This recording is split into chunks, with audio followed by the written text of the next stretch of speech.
Howdy folks, welcome back to the War Thunder Ground Forces test server with the mighty Jingles. This is a replay of a game that I played 4 hours of live streaming today with Damien Rain, one of the field commanders in the Angry Joe Show army.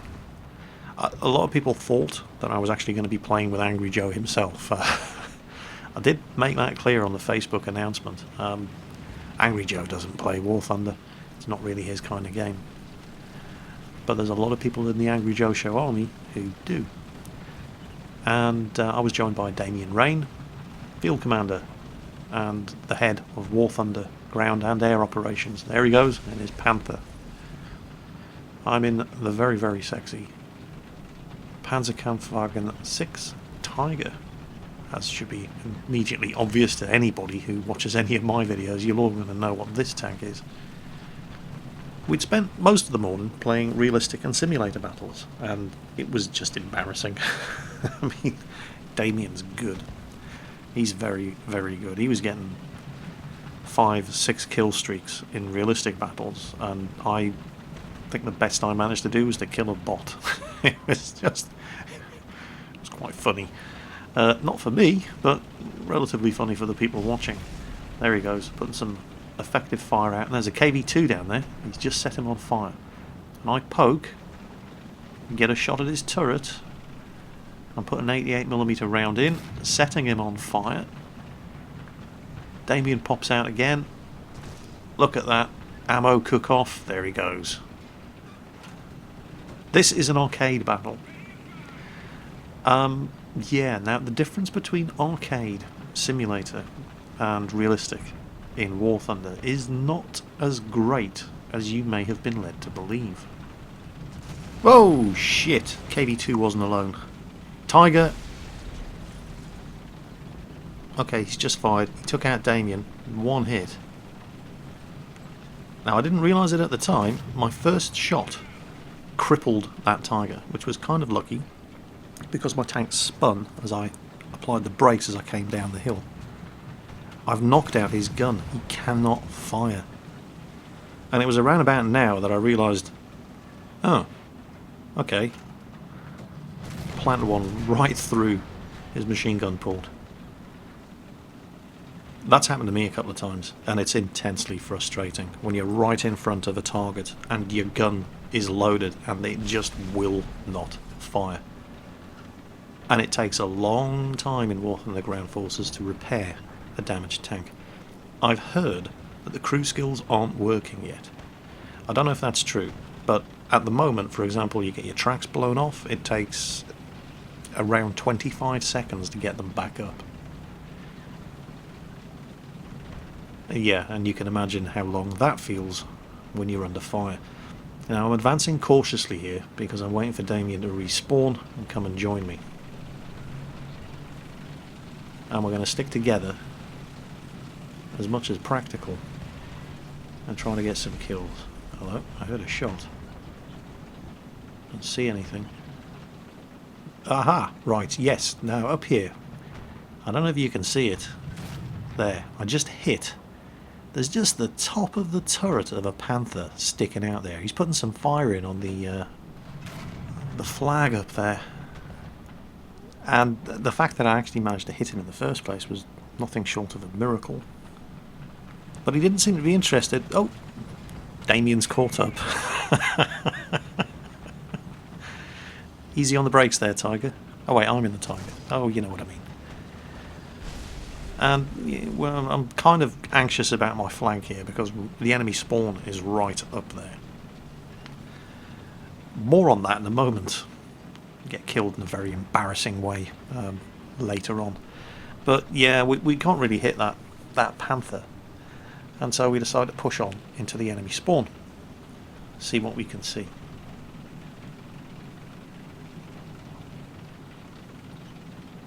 Keeping an eye on the flanks. And that's when Damien spots a Tiger moving up the same place as the Panther. Unfortunately, yeah, snapshot. He was about to get away. Miss him. The Panther's also disappeared. And they don't seem to be interested You can see some shots going in up there. It's just too difficult and small a target to hit from here, so we're pretty much wasting our time. You'll notice I keep checking to my right. There could be enemy tanks appearing from down there at any time. It's one of the respawn points for the enemy tanks on this map.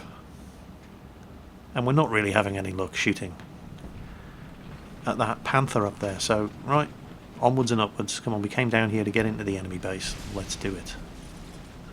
But was talking earlier about the difference between arcade, realistic and simulator battles. And while I was terrible in realistic and even worse in simulator battles, I do genuinely feel that realistic and simulator battles with ground forces in War Thunder is a lot more accessible than with the aircraft. I wouldn't even dream of trying to fly an aircraft in War Thunder in simulator mode. I am not a hardcore PC flight sim enthusiast. I haven't been for a long time, and I have tried flying a simulator battle in War Thunder, and it was terrible. It was terrible to the extent that I just know I'm not going to ever be any good at it.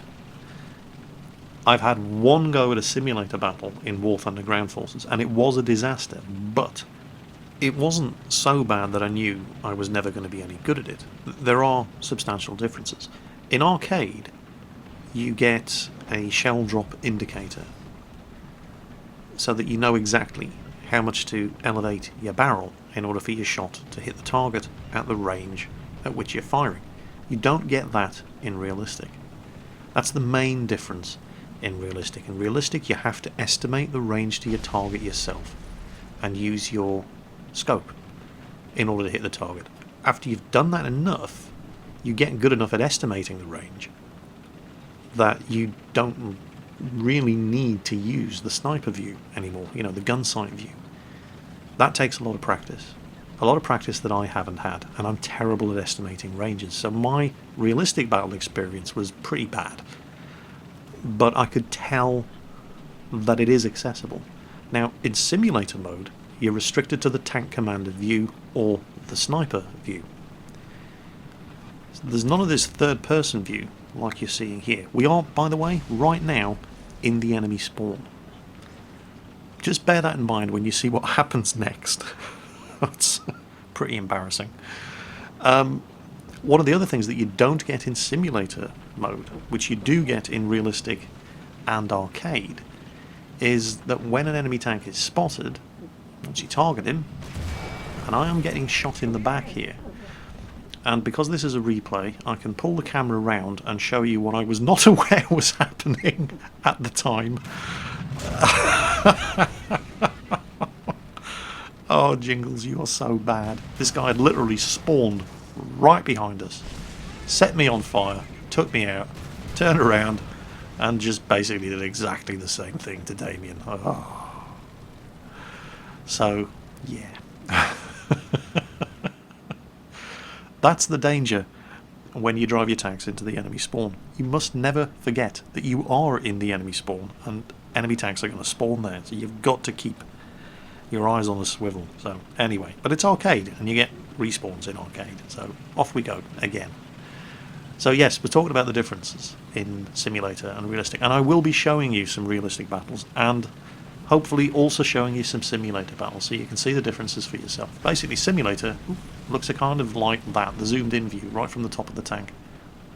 In fact, I'm streaming War Thunder Ground Forces again later tonight with Origin. I'll put the details in the video description. Hopefully if you watch this video early enough and you haven't been following me on Facebook, that you will now know that I'm also streaming War Thunder Ground Forces tonight with Origin. We will probably try some simulator battles. I'll try to get some footage of that as well. But one of the other things that you don't get in simulator battles, which makes it much more realistic, is that you don't get the name of the enemy tank when they're spotted. You've got to use your eyes. Now you can imagine what that's like. You know, if you're a World of Tanks player who constantly gets frustrated about getting killed by tanks that he hasn't seen, you probably want to stay away from simulator battles in War Thunder. Oh, and there's a totally overpowered quarter-ton tree that just stopped dead, a 60-ton tank, and damaged its suspension. Yeah, great. That's something else they probably want to look at. But it's beta. You know, they're constantly messing around with things, particularly things like the ground resistance of the tanks, to try to make them. I mean, this is arcade. It's got the arcade maneuverability, if you like. Tanks do drift and slide around a lot more in arcade than they do in realistic. More in realistic than they do in simulator, and so on and so on. Those are some of the main differences. But the main differences in simulator is you're restricted to the commander's view or the gun sight view, and there are no... Oh, a guy in front of us just took a big hit.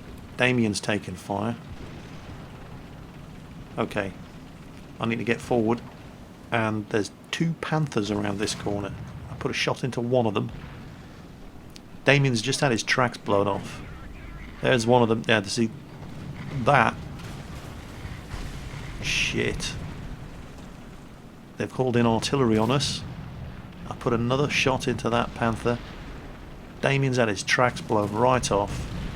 I need to get forward and make myself a target so that they stop shooting him, give him a chance to get his tank back up.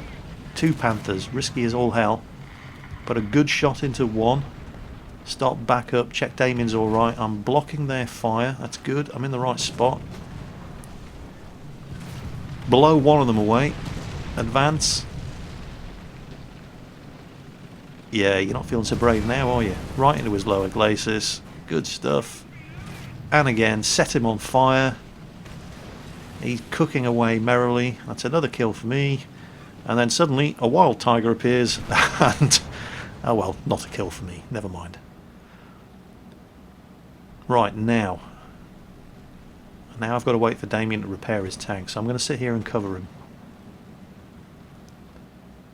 And you're going to see how long it takes.